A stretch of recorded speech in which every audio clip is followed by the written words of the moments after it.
catch a falling star.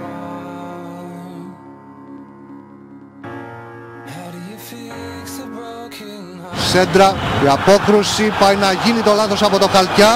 Καινή αιστεία ο Τσιρίλο, πανικό στην άμυνα του ΠΑΟΚ και το γκολ από τον Σουάρες. Η πάσα για τον Ήβιτς, ευκαιρία για τον ΠΑΟΚ, γκολ!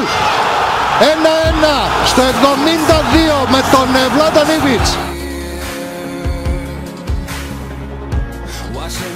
Παλεκτελέστηκε ο Βιερίνια, γκολ! Γκολ στο 16, 1-0 με τον Βιερίνια. Κατεβάζει την μπάλα μπροστά τον Ανίτα, ελύσσεται, ευκαιρία για τον γκολ, η επέμβαση από τον Στεγγέλεπορ. Σουάρες επικίνδυνα, γκολ. Σουάρες και πάλι επικίνδυνα στην περιοχή του ΠΑΟΚ και γκολ.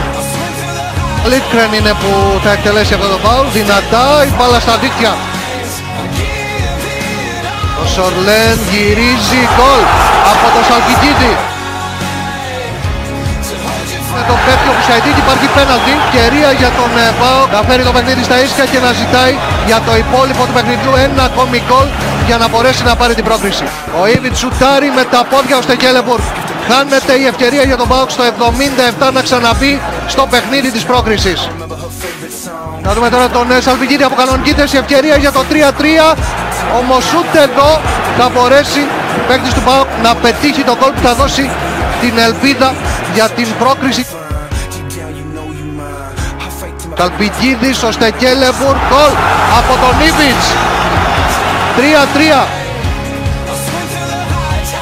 Ο ΠΑΟΚ ο οποίος μένει εκτός συνέχειας του Champions League, αλλά χειροκροτείται από όλους τους φίλους του, από όλη την Τούμπα.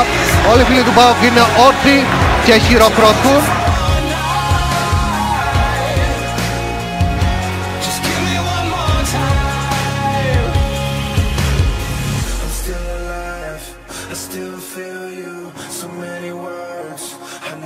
Told you I'm still alive. I still feel you. So many words I never told you. I'm still alive. I still feel you. So many words I never told you. I'm still alive. I still feel you. So many words I never told you. Just give me one more time.